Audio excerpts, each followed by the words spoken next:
আজকে একটা পাখি পেয়েছি, জল খাচ্ছে। আজকে একটা পাখি পেয়েছি, এটা ডাক পাখির বাচ্চা। এটা ছিল ওই নিচে একটা জালের মধ্যে আটকে ছিল, পায়ে জালটা বেঁধে গেছিলো। এই পাখিটা এখন হাঁটতে পারছে না, ও নিজের পায়ে নিজে দাঁড়াতে পারছে না। পাখিটা খুব দুর্বল হয়ে গেছে। পাখিটাকে ঠিক করার ব্যবস্থা কি কোনোভাবে এটা ঠিক হয় কিনা। পা ভাঙা আছে না? পা ভাঙা নেই, কোনো পা ভাঙা নেই, কিন্তু ও শক্তি পাচ্ছে না, আর এর পেটে কোনো খাবার নেই।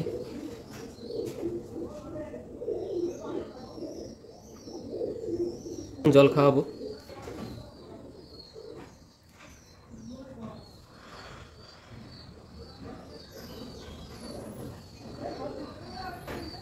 জল খাচ্ছে।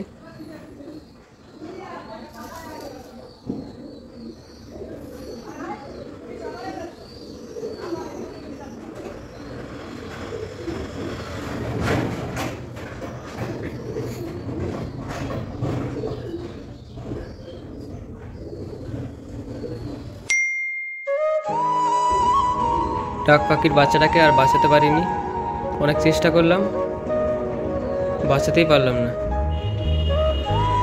এই বাচ্চাটাকে খাবার খাইয়েছিলাম, তারপরেও বাঁচাতে পারিনি। কিছুক্ষণ পর বাচ্চাটা মারা গেছে। আর বাচ্চাটাকে নিচ থেকে উপরে নিয়ে এসেছিলাম বাঁচানোর জন্য। পাখিটাকে যখন ছাড়িয়েছি, একবার ভেবেছিলাম যে পাখিটা ওখানে রেখে দেবো, ছাড়িয়ে ওর বাবা মা নিয়ে যাবে, কিন্তু ভেবে দেখলাম পাখিটা হাঁটতে পারছে না। ওখানে রেখে দিলে কাক বা বিড়াল পাখিটাকে নিয়ে যেত, ও হাঁটতেই পারছিল না। বাঁচানোর চেষ্টা করেছি, কিন্তু বাঁচাতে পারিনি।